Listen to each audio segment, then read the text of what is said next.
ये UGC net का syllabus है और उसके आधार पे हम लोग बातचीत कर रहे हैं यूनिट नंबर 5 पर। यूनिट नंबर 5 में आपकी लास्ट टॉपिक है ये, ठीक है, ये लास्ट टॉपिक है और ये टॉपिक बहुत इंपॉर्टेंट है। हाइपोथेसिस। हाइपोथेसिस का मतलब होता है परिकल्पना, है ना, परिकल्पना।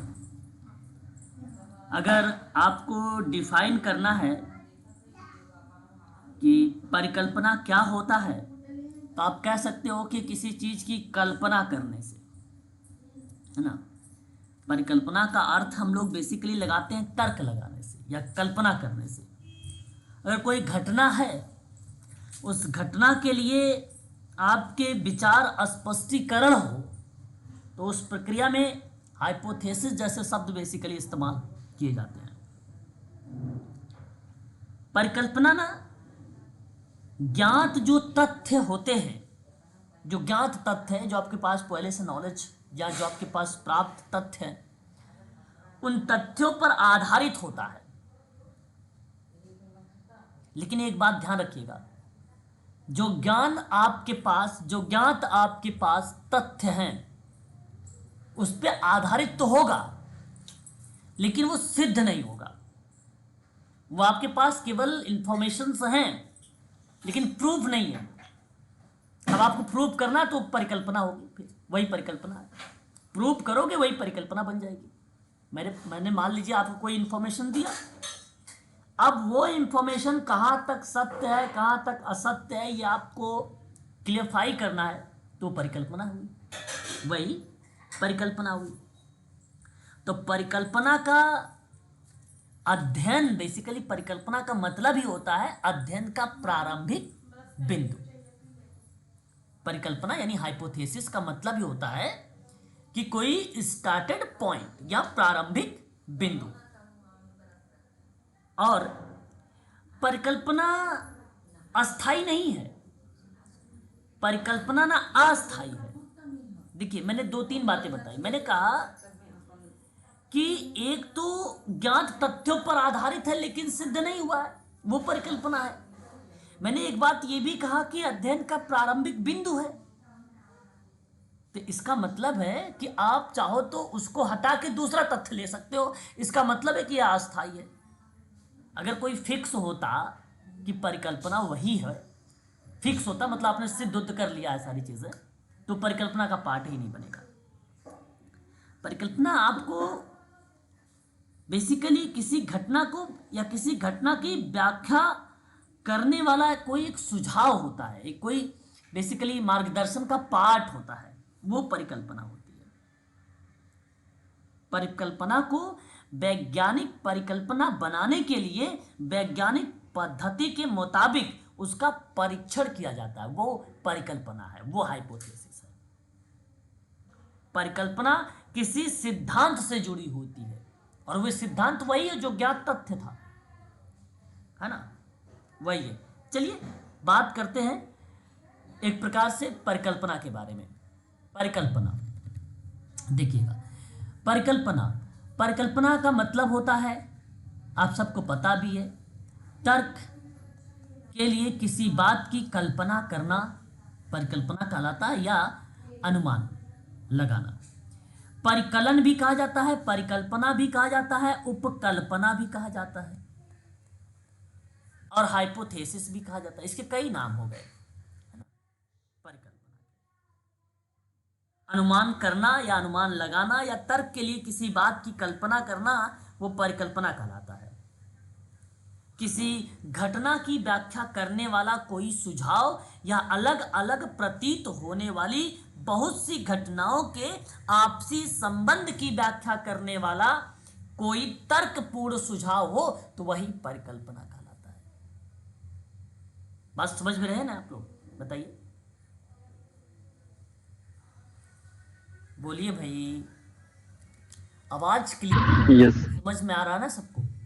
Yes sir, yes sir. तो देखिए, परिकल्पना की एक परिभाषा बताई जा रही है। कहा जा रहा है कि शोध की प्रक्रिया में किसी समस्या के संभावित समाधान के रूप में दो या दो से अधिक चर मतलब किसी समस्या के संभावित समाधान के रूप में दो या दो से अधिक वेरिएबल के संबंध को बतलाते हुए शोधकर्ता जो कथन करता है उसे प्रकल्पना कहा जाता है। ठीक है, कोई समस्या है मान लीजिए और उसका समाधान करना है, और उस समाधान के रूप में दो या दो से अधिक वेरिएबल या अधिक चर को संबंधों को बतलाने हेतु उनके जब रिलेशन आप बता रहे हो आप, तो वही क्या कहलाता है, परिकल्पना कहलाता है। वो परिकल्पना का पार्ट होता है। ठीक है, यहाँ एक और भी परिभाषा है कि किसी घटना की व्याख्या करने वाला कोई सुझाव या अलग अलग प्रतीत होने वाली बहुत सी घटनाओं के आपसी संबंध की व्याख्या करने वाला कोई तर्कपूर्ण सुझाव परिकल्पना कहलाता है। ठीक है, ये बात ध्यान रखिएगा। एक मिनट होल्ड रखिएगा थोड़ा सा। चलिए, आवाज क्लियर है मेरी, एक बार बताइएगा। हाँ जी बताइएगा, आवाज क्लियर है? Yes sir, yes sir, clear है। हाँ, तो मैं आपसे ये कह रहा था यहाँ पे परिकल्पना की एक प्रकार से वो परिकल्पना सिद्धांत कानून के अर्थ को रिप्रेजेंट करता है। वैज्ञानिक आंकड़ों से अनुमान द्वारा प्राप्त एक जो सूत्र है जो प्रकृति से संचालित सिद्धांतों की व्याख्या करता है वही बेसिकली परिकल्पना कहलाता है। या आप ये भी कह सकते हैं कि किसी घटना की व्याख्या करने वाला या कोई सुझाव हो या अलग अलग प्रतीत होने वाली बहुत सी घटनाओं के आपसी संबंध की जो व्याख्या होती है उसको कोई तर्कपूर्ण सुझाव के रूप में रिप्रेजेंट किया जाए, प्रस्तुत किया जाए, तो वो परिकल्पना का पार्ट बनता है ना। तो ये परिकल्पना है। अब देखो, परिकल्पना में वेरिएबल का प्रयोग होता है, वेरिएबल्स के यूज किए जाते हैं, ये बात ध्यान रखेंगे। परिकल्पना बेसिकली एक अवधारणा है ना। पेपर में आता है, परिकल्पना लगा देगा, डैश कर देगा और उसमें लिख देगा संप्रत्यय, विचार, शोध, प्रयोग, माध्यम, एक्सपेरिमेंट, ऐसे बहुत सारे शब्द आते हैं। तो कहने का मतलब ये है कि परिकल्पना एक अवधारणा है या विचार है जिसे आप शोध और प्रयोगों के माध्यम से परखते हैं, है ना, या जांचते हैं, है कि नहीं। परखना का मतलब जांच होता है। तो एक लाइन में चाहो तो लिख भी लो कि परिकल्पना एक अवधारणा या विचार है जिसे आप शोध और प्रयोगों के माध्यम से परखते हैं, वही परिकल्पना कहलाती है। ठीक है, अब देखिए, परिकल्पना में शब्द आता है परि प्लस कल्पना। परि का अर्थ होता है चारों ओर और कल्पना का अर्थ होता है एक सामान्य अनुमान से। ठीक है, जैसा कि मैंने शुरुआत में भी आपको बता दिया। दूसरे शब्दों में आप ये भी कह लीजिए कि यह एक पूर्वानुमान है जिसे शोध द्वारा परखा जा सकता है। अधिकांश शोधकर्ता अध्ययन की शुरुआत में एक परिकल्पना कथन के साथ आते हैं। ठीक है, तो परिकल्पना किसी भी अध्ययन को प्रारंभ करने से पहले बनाई गई योजना होती है। परिकल्पना द्वारा किसी भी विषय अथवा समस्या के बारे में पूर्वानुमान लगाया जाता है और अध्ययन की योजना बनाई जाती है। सामाजिक अनुसंधान में परिकल्पना का विशेष महत्व होता है। बाहर ठीक है, विशेष महत्व होता है। तो ये बेसिकली परिकल्पना की एक प्रकार से डेफिनेशंस आ जाती हैं। तो चारों ओर जब आप एक अनुमान लगाते हैं, एक परखते हैं, एक जांच करते हैं, तो वो परिकल्पना का पार्ट माना जाता है। ठीक है, आगे देखिए, प्रोफेसर MP श्रीवास्तव के अकॉर्डिंग कहा गया है कि परिकल्पना मतलब उपकल्पना सामाजिक अनुसंधान में सत्य की खोज के लिए बनाई गई काल्पनिक एवं अनुभव एक रूपरेखा है जो कि सत्यता की जांच व खोज करती है। यह अनुसंधान की आधार स्तंभ होती है, वही बेसिकली परिकल्पना का है ना। उसके बाद अगर हम बात करते हैं, एक परिभाषा आती है लुडबर्ग के अकॉर्डिंग, उपकल्पना एक सामाजिक एवं काम चलाऊ समाजीकरण है जिसकी सत्यता की परीक्षा अभी बाकी है। बिल्कुल प्रारंभिक स्तरों पर उपकल्पना कोई भी अनुमान या विचार या सहज ज्ञान अथवा कुछ और भी हो सकता है जो कि अनुसंधान का आधार बन जाता है। तो वह भी एक प्रकार से उपकल्पना या परिकल्पना का पार्ट होता है। देखिए, परिकल्पना में आप लोगों से ये परिभाषाएं नहीं पूछी जाएंगी। परिभाषाएं मैं आपको एक लाइन में एक चीज़ बता देता हूँ, यहाँ पे आप ध्यान से देख लीजिए। यदि आप लोगों से पूछा जाए परिकल्पना से सवाल कोई भी, तो मैं चाहूँगा कि आप उसी बातों को ध्यानपूर्वक रिलेट करके उस ऑप्शन को चुनाव करने का प्रयास करेंगे सभी लोग। परिकल्पना, ठीक है, परिकल्पना एक अवधारणा है, जो मैंने भी आपको शुरुआत में बताया है। अवधारणा या विचार है, विचार है जिसे आप शोध और प्रयोगों के माध्यम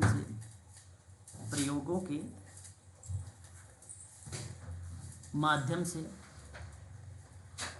परखते हैं। क्या करते हैं? परखते हैं। ठीक है, ये बेसिकली इस प्रकार के परिकल्पना की डेफिनेशन होगी। तो आप यही चीज़ को लेकर ध्यान में सोचने का प्रयास करिए, क्योंकि यह एक ना पूर्वानुमान है जिसे शोध द्वारा या रिसर्च के द्वारा परखा जाता है। और अधिकांश जो सामाजिक कार्यकर्ता लोग होते हैं या जो शोधकर्ता लोग होते हैं, वो अध्ययन की शुरुआत में एक परिकल्पना कथन के साथ आते हैं। तो एक प्रारंभिक बिंदु तो है ही है ना। ये तो मैंने स्टार्ट में भी आप लोगों को बताया था। तो ये परिकल्पना का पार्ट बनता है। ठीक है, अच्छा, परिभाषा कोई बेसिकली नाम से नहीं पूछा जाएगा किसी भी, है ना।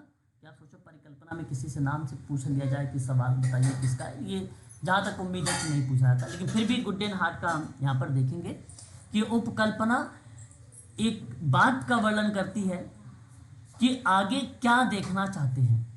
कल्पना भविष्य की ओर देखती है या एक तर्कपूर्ण वाक्य है जिसकी परीक्षा की जा सकती है। ठीक है, या यस मतलब सही भी सीख होती है और या गलत भी सीख हो सकती है। जैसे अभी जब हम लोग टेस्ट करेंगे ना, जांच वगैरह करते हैं, तो उस परिस्थिति में कभी कभी क्या होता है, टेस्ट के दौरान, जांच के दौरान वो सत्य साबित हो जाती है और गलत भी हो सकती है। और ये बात परिकल्पना में देखने को मिलती है। और इस तरीके की बात का अगर कोई वर्णन करता है, ठीक है, तो वो गुडेनहार्ट करता है।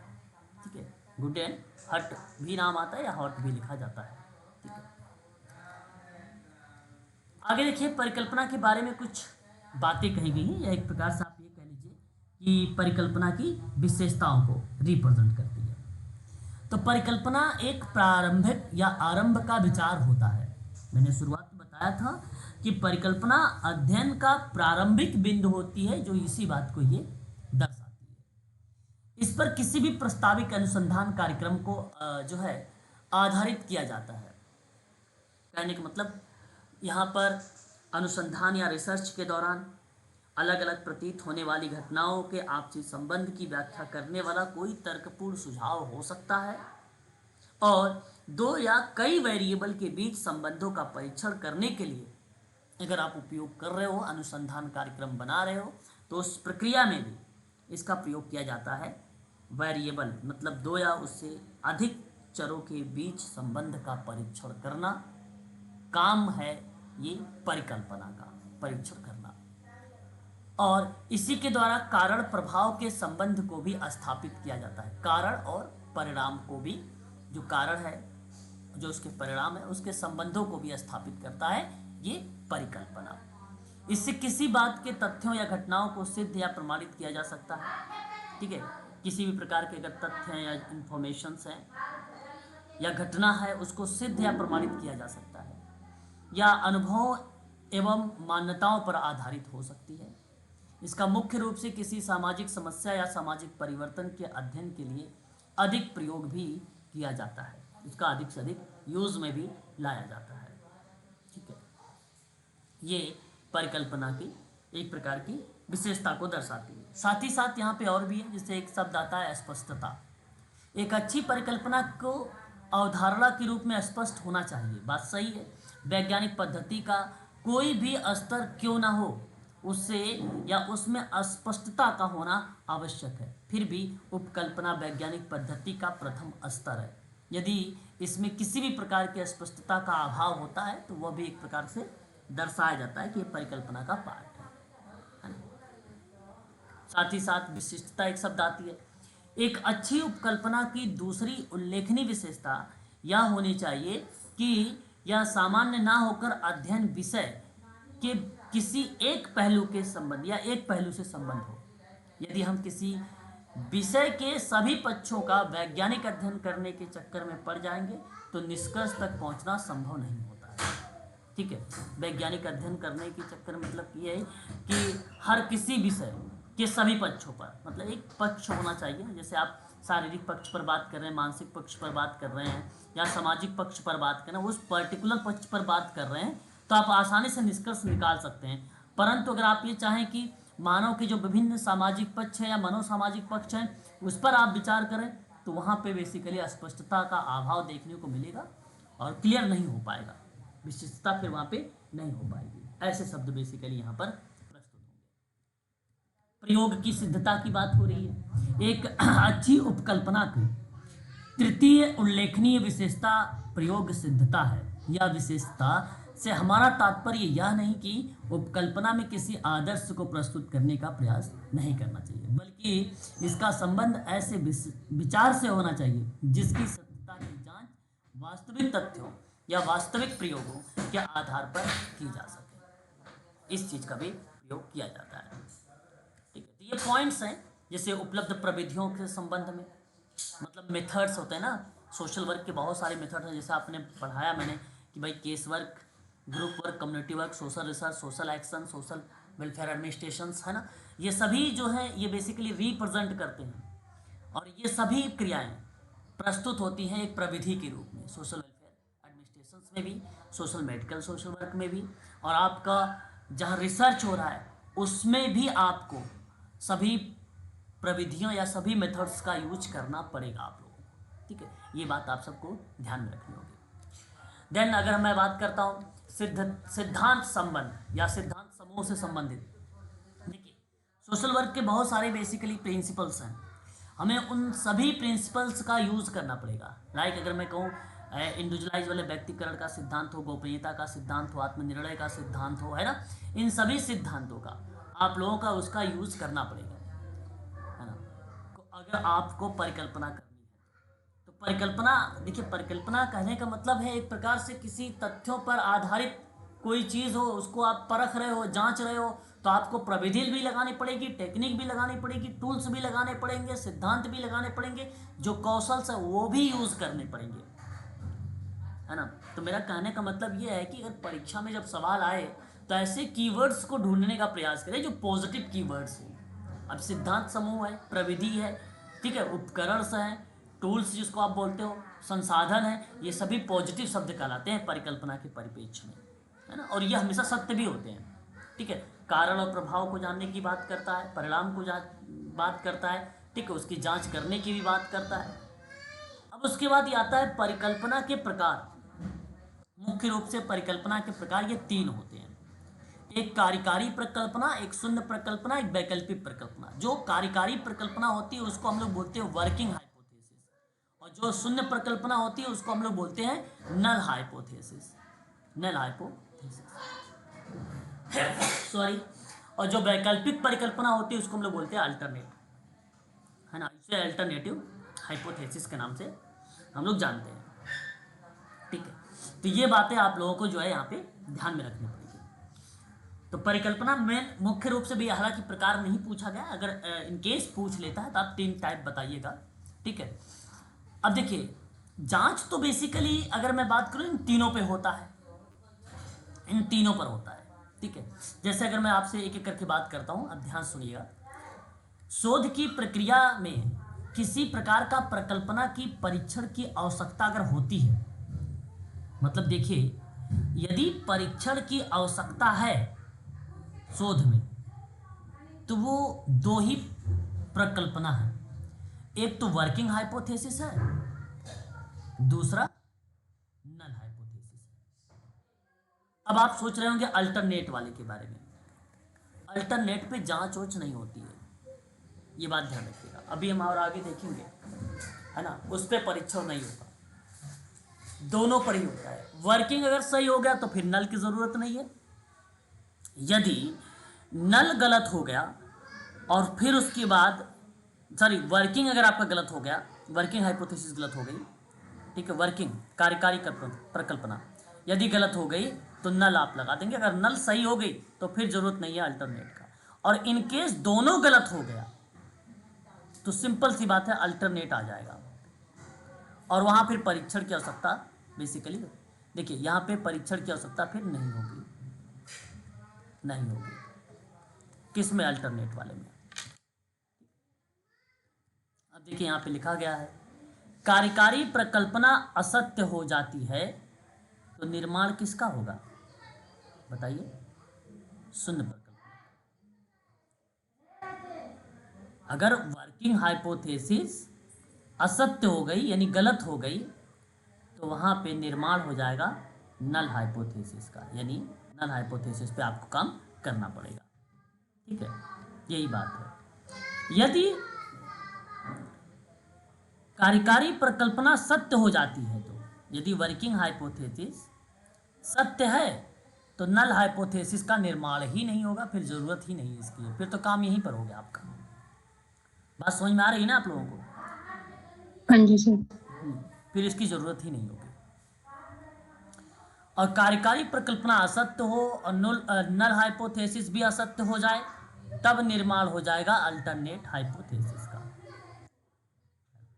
मान लीजिए वर्किंग हाइपोथेसिस गलत हो गई, नल हाइपोथेसिस भी गलत हो गई और यूज हो गया आपका अल्टरनेट हाइपोथेसिस, है ना, फिर इसका यूज हो जाता है ऐसी परिस्थिति में। ठीक है, यहाँ पर वही बात यहाँ पे लिखी गई है कि यदि कार्यकारी प्रकल्पना सत्य है तो फिर इन दोनों की जरूरत है नहीं, और इन केस अगर ये असत्य हो गई तो इसकी ज़रूरत है। यदि ये सत्य हो गई तो फिर इसकी ज़रूरत नहीं पड़ती है, नल पर ही काम करना हम करते हैं। यदि ये भी गलत हुई, ये भी गलत हो गई तो वैकल्पिक हाइपोथेसिस या वैकल्पिक अल्टरनेटिव हाइपोथेसिस आपका यूज में आ जाता है, इसी पर फिर काम किया जाता है। अब ऐसे में हम डिनोट कैसे करते हैं? देखिए यहाँ पर शून्य नल हाइपोथेसिस को 0-1 से हम लोग रिप्रेजेंट करते हैं। H1 को हम लोग वर्किंग हाइपोथेसिस के नाम से जानते हैं। ये बेसिकली 1, 2 जो 1, 0 लिखा होता है ये डिनोट करता है। पेपर में मैच करने के लिए भी आता है ना, कि आप मैच करें नल हाइपोथेसिस की वर्किंग हाइपोथेसिस को, है ना, मैच करने के लिए आता है। तो शून्य परिकल्पना कहता क्या है, ये बात ध्यान से सुनिएगा थोड़ा सा आप लोग, कि वैकल्पिक परिकल्पना का प्रतिलोम होता है। समझ रहे हो ना मेरी बात को? प्रतिलोम का मतलब क्या होता है? उसका उल्टा होता है ना? क्या होता है? इसका उल्टा होता है। वैकल्पिक परिकल्पना का प्रतिलोम होता है ना? और जिसमें हम यह कल्पना करते हैं कि दो या दो से अधिक चरों के बीच आपस में कोई भी संबंध नहीं है, तो इसी को हम शून्य परिकल्पना कहते हैं। और इसे H0 से बेसिकली क्या करते हैं? डिनोट करते हैं या प्रदर्शित करते हैं। तो शून्य परिकल्पना एक सांख्यिकीय परिकल्पना है ना, सांख्यिकीय स्टैटिकल है, जो यह बताती है कि दो जनसंख्या मानदंडों के बीच कोई संबंध नहीं है, कोई संबंध नहीं है। मतलब एक सांख्यिकीय परिकल्पना है और ये बताने का प्रयास कर रही है कि दो जनसंख्या मानदंडों के बीच कोई संबंध नहीं है, तो उसे H0 से डिनोट किया जाता है ना, H0 से डिनोट किया जाता है ना। H0 के रूप में भी पढ़ा जाता है, इसे H0 के रूप में भी पढ़ा जाता है शून्य परिकल्पना को, H0 के रूप में भी इसे पढ़ा जाता है। तो शून्य परिकल्पना शोध जांच में डिफॉल्ट अवधारणा के रूप में काम करती है। शून्य परिकल्पना डिफॉल्ट अवधारणा के रूप में काम करती है उसमें जांच के दौरान में। और शून्य परिकल्पना को अगर अस्वीकार या अप्रमाणित करने के लिए डेटा शून्य परिकल्पना के साथ असंगत होना चाहिए। ठीक है, तो शून्य परिकल्पना को अस्वीकार करने के लिए डेटा शून्य परिकल्पना के साथ असंगत होना चाहिए, तभी वो बेसिकली होगा, अदरवाइज अंतर कहाँ से डिफाइन कर पाएंगे, है ना। तो यह बताने का प्रयास कर रही है शून्य या नल हाइपोथेसिस कि समूह के बीच कोई अंतर नहीं है और चरों के बीच कोई संबंध भी नहीं है। इसका मतलब ही तो ये जीरो हुआ या शून्य हुआ, ना अंतर ना कोई जांच। अब यही शून्य प्रकल्पना दो टाइप की होती है। आशा करता हूं इसके बारे में भी आप लोगों ने पढ़ा ही होगा। शून्य प्रकल्पना की शून्य प्रकल्पना एक प्रकार की परिकल्पना है जो संख्या पैरामीटर की व्याख्या कर देती है, जिसका उद्देश्य यह है कि प्रायोगिक डेटा के वैधता और परीक्षण के रूप में जांच की जाए और इसी परिकल्पना को दी गई जनसंख्या या सैंपल की व्यवहार्यता के आधार पर या तो खारिज कर दिया जाता है या तो खारिज नहीं किया जा सकता है। नल हाइपोथेसिस को, है ना। शून्य प्रकल्पना का एक सूत्र होता है ना, एक सूत्र होता है और सूत्र आप याद रखेंगे। इसको बोला जाता है H0 is equal P, sorry H0 होगा आपको ये अनुपात का इस टू करके इस बेसिकली ये लगाता है अनुपात करके एक साइन, उसके बाद P इज इक्वल P0। ये बेसिकली एक फार्मूला है ना, एक फार्मूला है परिकल्पना का, ठीक है, हाइपोथेसिस। अब ये सूत्र पेपर में नहीं पूछा जाता है, फिर भी आप चाहो तो इसको ध्यान में रख सकते हो। ये नंबर्स दिए जाते हैं बेसिकली, है ना। जैसे मान लीजिए अंतर कितने का, मैंने आपसे बोलता हूँ ना उसमें कि 10 से 20 है, 20 से 30 है, इस तरीके का अंक जो है अंतराल दर्शाता हूँ। तो P आपका ये है 20, ये वाला जो अपर वाला केस होता है। 30 क्या है आपका यहाँ पर P0 वाला, ठीक है। अब इन दोनों के बीच में जो अंतर आया है वो बेसिकली आपका दर्शाया जाता है ना, वो आपका दर्शाया जाता है H0 को दर्शाता है। तो 10 का अंतर है, 10 का अंतर है, तो ये हाइपोथेसिस हो गया, है ना। तो सटीक परिकल्पना पैरामीटर का सटीक मान परिभाषित करता है, सटीक एकदम, है ना। और ये दो टाइप का होता है, एक टाइप 1 एरर होता है, एक टाइप 2 एरर होता है। जब शून्य परिकल्पना सत्य हो, है ना, जब शून्य परिकल्पना क्या हो, सत्य हो। आपको याद आ रहा है कि वर्किंग हाइपोथेसिस चल रही है क्योंकि सत्य हो गई यहाँ पे, और उसे हमने असत्य स्वीकार कर लिया। अब देखिए इससे ये था क्या, ये था असत्य, हमने मान लिया इसको, मतलब ये आपने साबित किया है कि शून्य प्रकल्पना सत्य है और आपने इसे स्वीकार कर लिया असत्य है, आपने इसे असत्य स्वीकार कर लिया, है ना। तो यह सत्य है परंतु असत्य आपने स्वीकार किया है।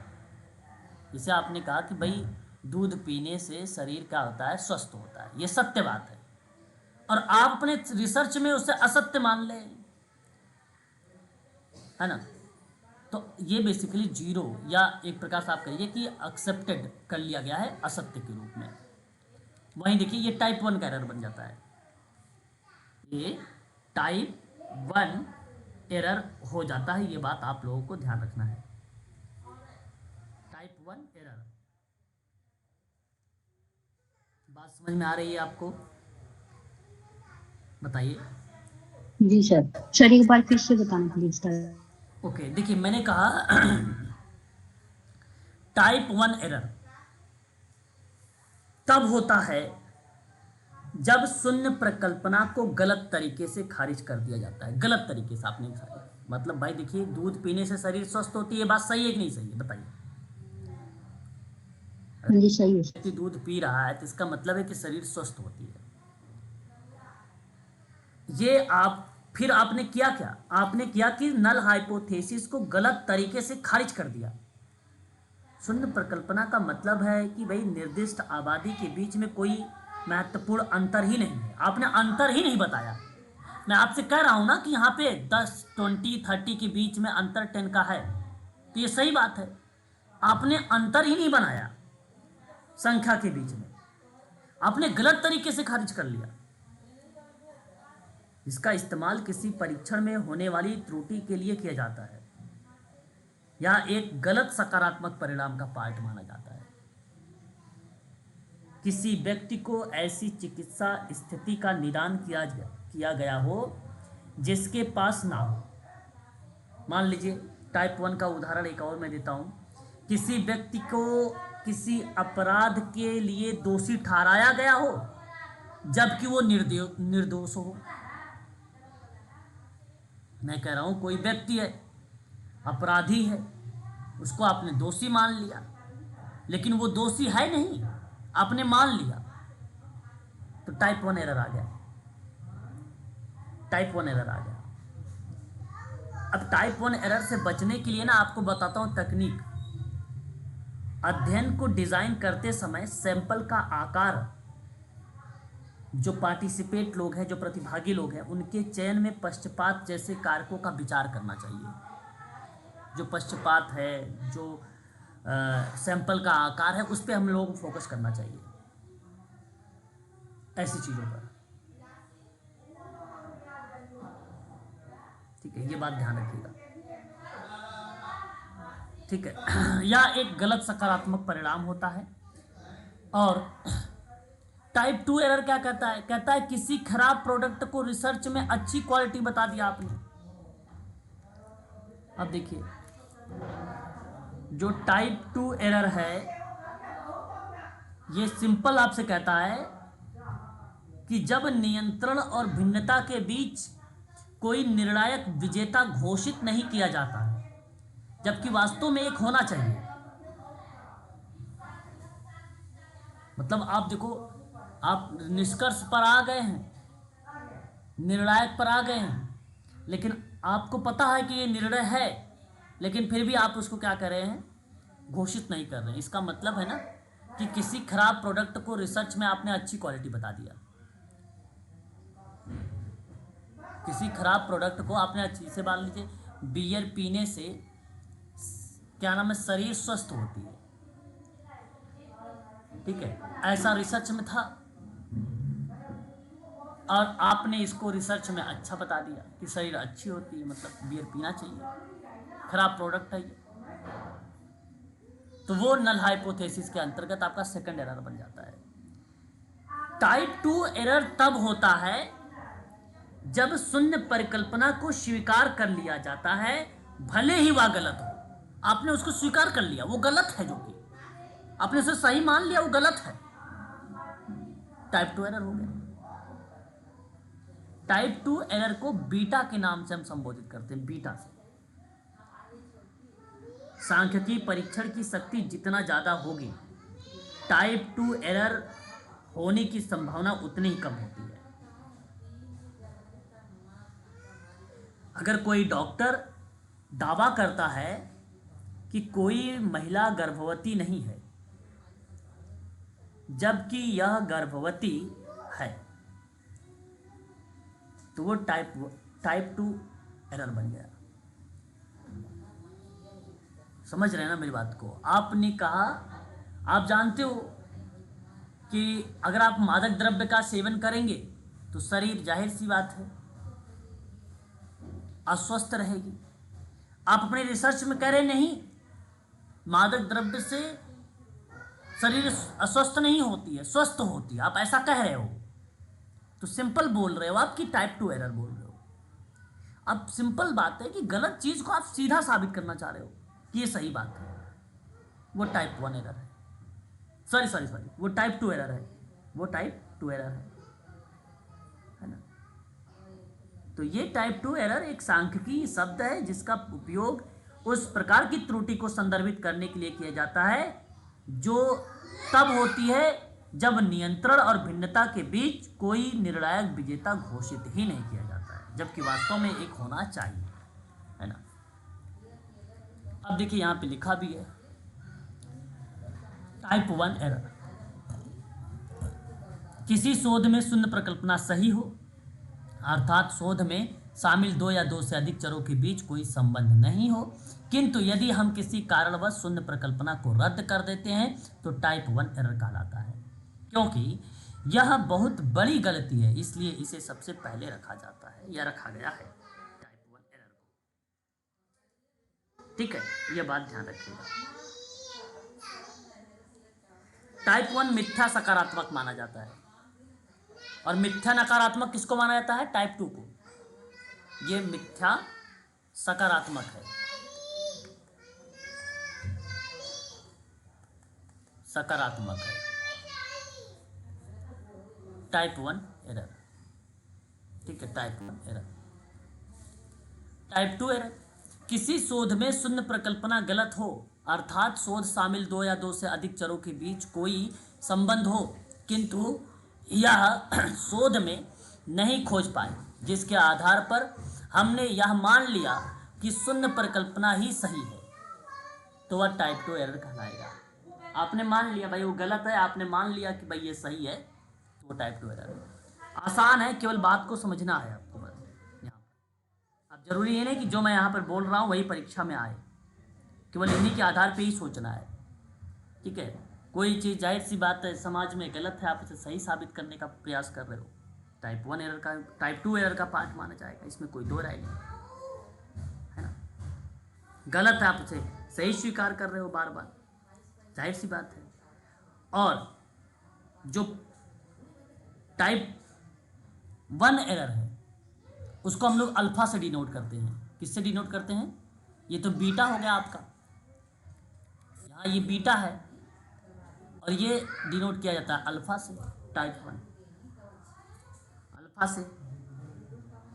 इसका संबंध बेसिकली अगर मैं आपसे बात करता हूँ टाइप 1 एरर्स के अंतर्गत, तो इसका इस्तेमाल किसी परीक्षण में होने वाली त्रुटि के लिए किया जाता है। यह एक प्रकार का गलत सकारात्मक परिणाम होता है जब शोधकर्ता किसी सही शून्य परिकल्पना को अस्वीकार कर ले। सही है, आपने उसे गलत स्वीकार कर लिया। किसी आबादी के बीच में महत्वपूर्ण अंतर नहीं बताया आपने। टाइप 1 एरर को कम करने के लिए अधिक विश्वसनीय परीक्षणों का इस्तेमाल किया जा आपने प्रयोग कर लिया है ना। किसी व्यक्ति को अपराधी माना गया है, दोषी माना गया है, परंतु वो निर्दोष है, वो निर्दोष है, तो वो टाइप 1 का एरर का पार्ट माना गया। तो ये बात आपको ध्यान रखना है।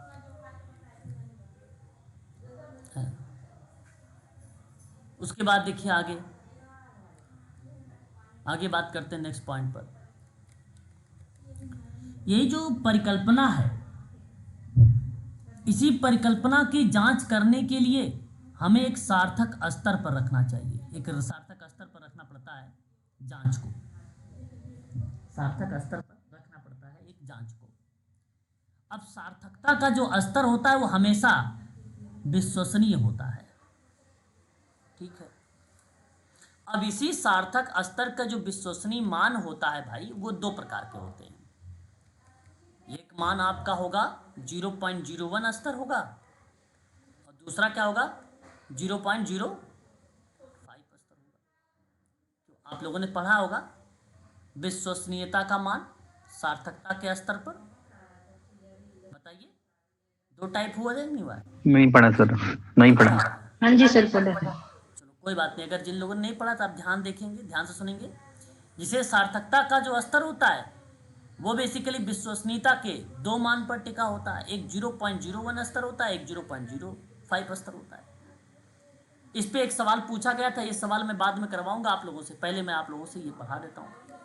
तो मैंने कहा कि दो टाइप के मान होते हैं। एक होता है 0.01, यह स्तर नंबर 1 है। आप यहाँ पे एक ट्रिक बना सकते हो कि ये 1 जो है पहले लिख दीजिए और ये जो 2 0 हैं इसको बाद में कर दीजिए, और ये 1 लिखा है पहले तो इसलिए आप इसे बटे में कर लीजिए, बटा 1 कर लीजिए। इसका मतलब ये हुआ कि एक बार सत्य हुआ है ये 0.01 का स्तर का मतलब, ये 0.01 का मतलब हुआ कि एक बार ये सत्य हुआ है, लेकिन 99 बार क्या हुआ है, ये असत्य हुआ है। 99 बार ये असत्य हुआ है। दूसरे वाले मान को समझिए। दूसरा वाला जो सार्थकता का विश्वसनीय स्तर है वो बेसिकली 0.05 स्तर पर है। इसका मतलब है कि ये बेसिकली 5 बार सत्य हुआ है और 95 बार क्या हुआ है, असत्य हुआ है। इसका मतलब ये हुआ। तो ये तो सिंपल हुआ कि सार्थकता का, विश्वसनीयता का जो स्तर है वो एक होता है 0.01। इसका मतलब है कि 99 बार असत्य हुआ है और केवल एक ही बार सत्य हुआ है। और जो 0.05 का स्तर होता है, इसका मतलब हुआ कि 95 बार असत्य हुआ है और 5 बार में क्या हुआ, ये सत्य हुआ है। ऐसा हुआ है। आगे देखिए, पहले हम बात करते हैं 0.01 का विश्वसनीयता का स्तर, सार्थकता का स्तर। तो इसमें कहा गया कि विश्वसनीयता ज़्यादा सत्य हुई, सॉरी विश्वसनीयता ज़्यादा होती है। कारण क्या है, क्योंकि 99 बार असत्य हुआ है, इसलिए इसमें विश्वसनीयता ज़्यादा बनी। तो ये देखो एक फार्मूला है, इसको दर्शाया गया है। जेड का मतलब है एक कैलकुलेटेड वैल्यू है आपके पास। जैसे आप लोग लगाते हो ना कि भाई जेड बराबर 10 हुआ, जेड बराबर 5 हुआ, जेड बराबर 2 हुआ, ये मान निकल के आ जाता है आप लोगों का, है ना। ये बेसिकली एक प्रकार का मान है ना, ये एक प्रकार का ये मान है। तो जेड कहने का मतलब है ये कि एक बेसिकली कैलकुलेटेड वैल्यू है ये। तो ये बेसिकली 2.58 करके 0.01 पर ये क्या हो गया, रिजेक्ट हो गया, है ना, ये रिजेक्ट हो गया। अभी हम बताएंगे इसके बारे में, आप ध्यान रखिएगा थोड़ा सा। दूसरा, जब आपने ज्ञात किया तो आपका वैल्यू निकल के आई कि 1.96, लेकिन ये जो निकल के आया 1.96 ना, ये स्तर आया निकल के 0.05 वाले पे, लेकिन ये भी रिजेक्ट हो गई। अभी मैं इसको पढ़ाऊंगा, थोड़ा सा इसको सुनते जाइए। तीसरा एक आया निकल के कि 1.0, ठीक है, 1.96 से 0.05 पर एक्सेप्टेड हो गया।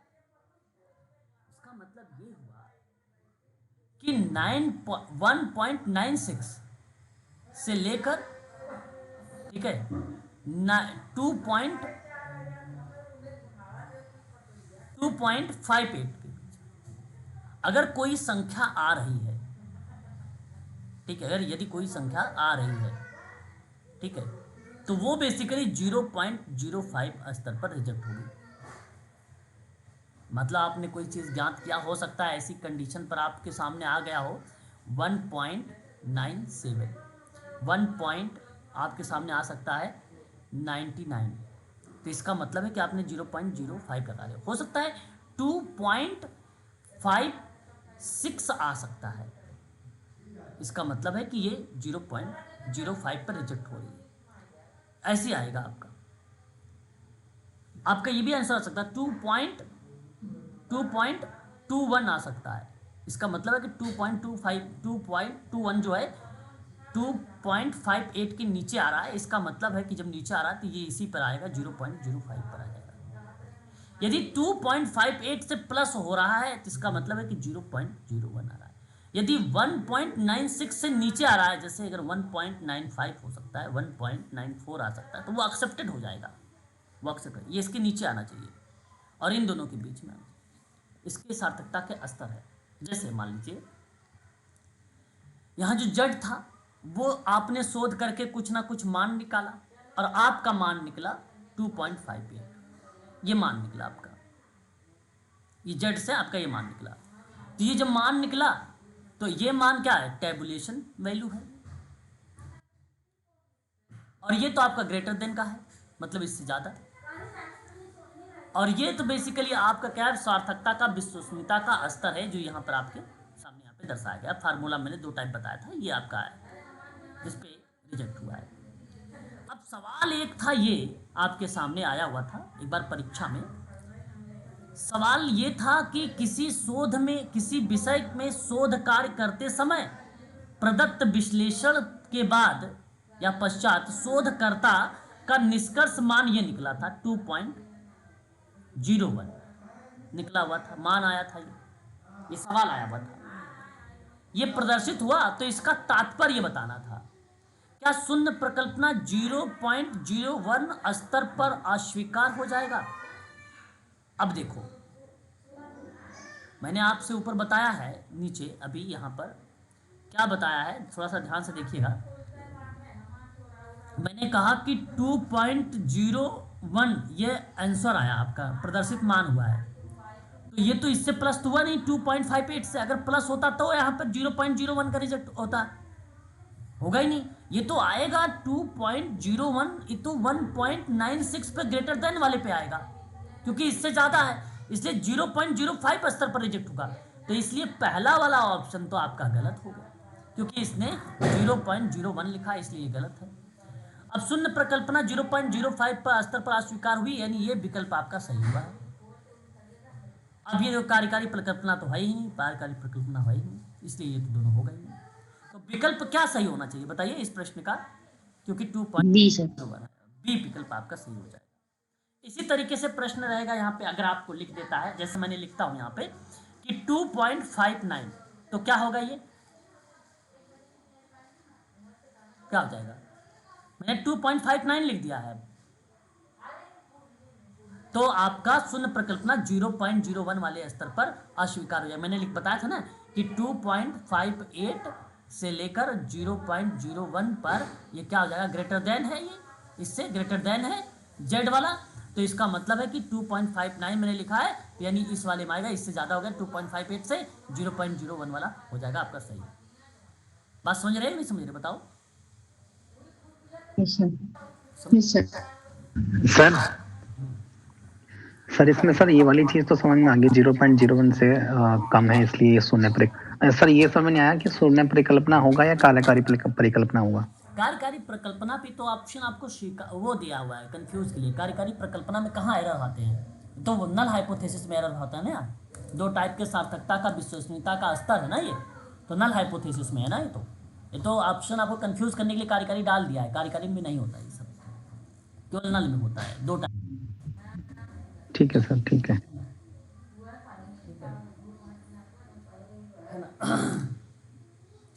ये समझ में आ गया, बहुत अच्छी बात है। अब मैं आपसे 2-4 बार पूछूंगा, आप बताइएगा, है ना, 2-4 क्वेश्चन यहाँ से पूछता हूँ, आप बताइएगा।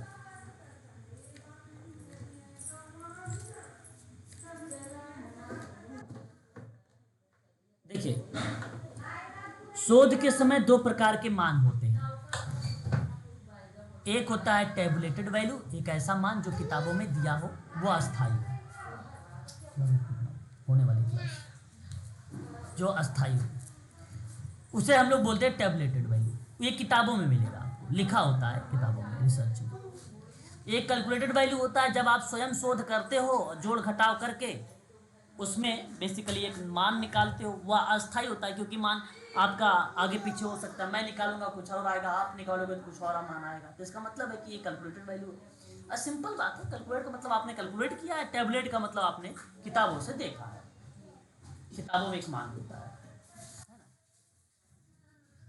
अब यहाँ पे लिखा भी है, ये देखिए, ये तो आपका बेसिकली यहाँ पर देखो, यहाँ साफ शब्दों में लिखा हुआ है टेबलेटेड वैल्यू जो बुक में है, सार्थक स्तर जो यहाँ पर है, ये जेड वैल्यू जो आप निकालोगे,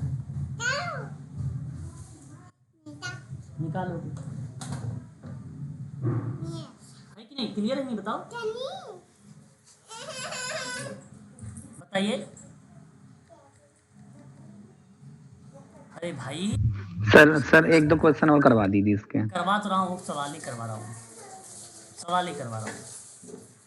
अब बताओ, आप मान लीजिए आप रिसर्चर हो, आपने शोध किया और कुछ नंबर आपके सामने आए, जैसे नंबर आपके सामने आए 1.94 नंबर आए आपके प्रदर्शित मान हुए 1.94, तो बताइए किस विश्वसनीयता के सार्थक स्तर पर ये स्वीकार होगा या अस्वीकार होगा, किस स्तर पर बताइए। सर इसके अकॉर्डिंग तो 0.05 पर जाकर के वो हो जाएगा स्वीकार। स्वीकार हो जाएगा, बिल्कुल आपने सही जवाब दिया सर, यही बात सही है, 0.05 वाले स्तर पर ये स्वीकार हो जाएगा, आपने सही जवाब दिया। यदि मैंने आपसे कहा कि 1.99 के आधार पर अगर आपके मान आए हैं तो ये क्या होंगे? ये इसका विपरीत हो जाएगा, चूंकि सर ये उससे बड़ा है 1.96 है। तो ये क्या होगा? किस स्तर पर ये होगा? स्तर बताइए आपके मान का। 0.01। कैसे 0.01 होगा? ये तो आपका 1.99 वाला आपने प्रदर्शित मान निकाला, तो इसका मतलब है कि ये 0.05 पर रिजेक्ट हो गया। ये तो इसके बीच की दूरी है। ये तो 1.99 पर अगर मैं बात करता हूँ 99 पर, तो ये इसी के बीच में आएगा ना, 2.58 से लेकर और 1.96 के सर बिल्कुल। 0.05 पर ये बेसिकली रिजेक्ट हो जाएगा। यदि मैं आपसे कहता कि 2.62, तो आप ये कह सकते हो कि 0.01 पर ये क्या हुआ है? रिजेक्ट हुआ है विश्वसनीयता के सार्थक स्तर पर, है ना? ये बनेगा आपका।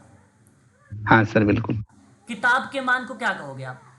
टेबुलेटेड वैल्यू या कैलकुलेटेड वैल्यू, Tabulated। या इनमें से कोई नहीं? किताब टैबलेटेड। टेबलेटेड वैल्यू कहोगे, बिल्कुल सही जवाब। अच्छा, जेड के मान क्या होगा? जेड का मान टेबलेटेड या कैलकुलेटेड? जो बेसिकली हम निकाल लेंगे। हाँ, वो क्या होता है? कैलकुलेटेड वैल्यू होता है। क्या होता है? कैलकुलेटेड। कैलकुलेटेड। कैलकुलेट। अच्छा, ठीक है। ये आपका यहाँ पर ये दो चार जो सवाल थे इस तरीके से बनाए जाएंगे। इसमें ये पेपर में सवाल आ भी चुके हैं। देखिए 2.61 पर अगर आया है तो नल हाइपोथेसिस क्या हो गया? रिजेक्ट हो गया। कौन से स्तर पर हुआ है? अगर 2.67 आया तो कौन से स्तर पर हुआ है? स्तर बताओ, स्तर बताओ। रिजेक्ट हुआ है कौन सा स्तर पर? सर 0.05। अरे भाई 2.58 से ज्यादा है ना 2.67। देखिए, तो सर पर ये होगा ना सर, 0.05 से रिजेक्ट हो जाएगा, फिर ये 2.58 से ज्यादा है। अरे रिजेक्ट होगा 0.01 पर रिजेक्ट होगा भाई, पहले वाले स्तर पर अस्वीकार होगा। नहीं समझ पा रहे हो क्या? मैंने कहा कि भाई अगर 2.67 है तो इससे ज्यादा हुआ ना 2.58 से, तो इसका मतलब है कि ये ग्रेटर देन है ना, ये इससे ग्रेटर देन है ये 2.67। इसका मतलब है 0.01 पर ये नल हाइपोथेसिस रिजेक्ट हुई है। नहीं समझे? आसान सा लिखा हुआ है किताब सर। हाँ सर समझ में तो आ गया सर। तब क्यों 0. समझ में आ गया सर, लेकिन थोड़ा सा कंफ्यूजन में हो गया। कंफ्यूजन में आप अपने आप अंदर क्रिएट कर रहे हो। आप नंबर पर ध्यान नहीं दे रहे हो, किससे ज़्यादा है किससे कम है। नंबर पर फोकस करो, नंबर पर फोकस करोगे तो आएगा। अब मान लो अगर आपके पास 1.95 आया है तो नल हाइपोथेसिस बताओ एक्सेप्टेड। यहाँ तो मैंने लिख दिया है क्योंकि एक्सेप्टेड एक ही है, तो आप आइडेंटिफाई कर ही लोगे कि 0.01 अरे 0.05 पर ये एक्सेप्ट हो गया क्योंकि इससे कम है। हाँ यस। इससे कम है, ठीक है, ग्रेटर लेस देन है, ठीक है। तो ये आपका बेसिकली इसी तरीके से नंबर को आगे सर समझ में आ गया, आ गया। नंबर को आइडेंटिफाई करना होगा।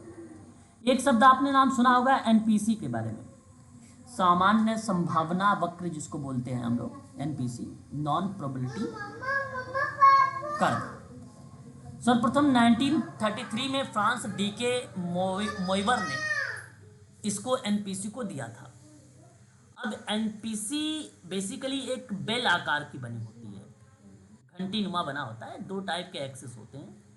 ये देखिए एनपीसी क्या है, और ये दर्शाया जाता है बेसिकली, अगर मैं बात करता हूँ ये एक्स के रूप में होता है, ये वाई के रूप, सॉरी ये वाई के एक्सिस के रूप में होता है और ये एक्स के रूप में होता है, ठीक है। बेल आकार का होता है, इसका मतलब ये देखिए घंटी का बना हुआ है, घंटी आकार का बना हुआ है। ये जो बीच में जीरो, जहाँ ओरिजिन होता है, ये ओरिजिन होता है, ये जीरो होता है, और इसी पर मीन मीडियन मोड तीनों होते हैं। इसी पर मीन होगा, मोड होगा, मीडियन होगा, ये तीनों बेसिकली रिप्रेजेंट होते हैं।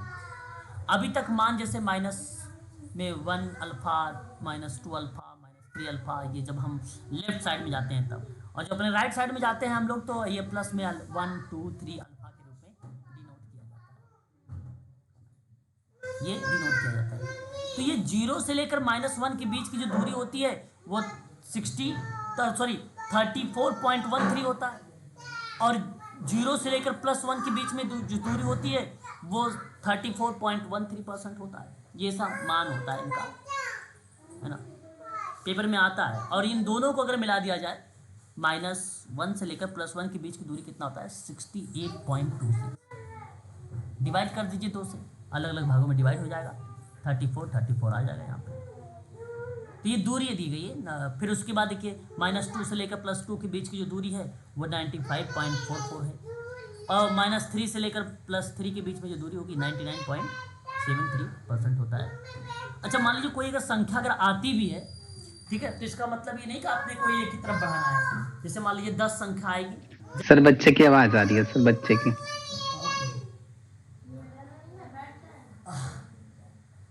आवाज आ रही है बच्चे की?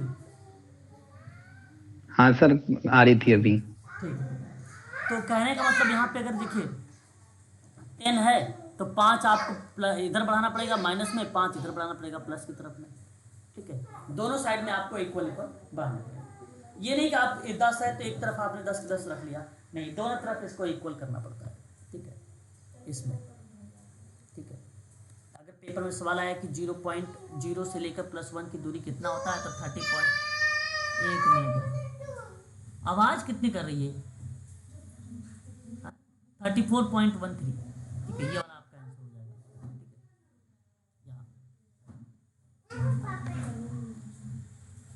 है, ये देखिए बेसिकली क्या होता है, 3 टाइप के जो है बेसिकली बेल आकार का बना होता है।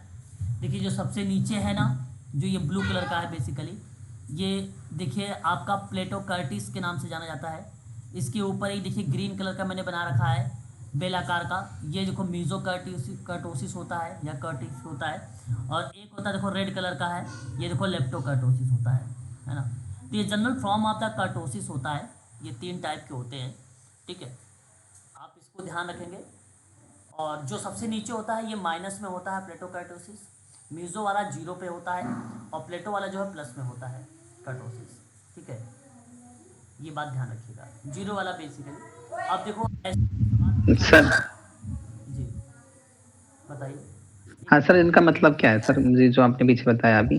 अभी भी एक सवाल लिखेंगे तो आप समझ में आएगा आपको। एक सवाल देखिए, कहा कि एक शोध प्रक्रिया में प्रदत्त विश्लेषण के अंतर्गत जब सामान्य संभावना वक्र यानी एनपीसी की ऊंचाई बढ़ जाती है, मतलब जनसंख्या बढ़ जाए, एनपीसी की जनसंख्या बढ़ेगी तो आप जाहिर सी बात है ऊंचाई बढ़ाओगे तो जनसंख्या को आप अंदर करोगे। यहाँ देखो मैंने ये बनाया, तो ये जनसंख्या थी, यहाँ पे मान लीजिए 0 है, ये -1 है, -2 है, -3 है। ठीक है, ये +1 है, +2 है, +3 है।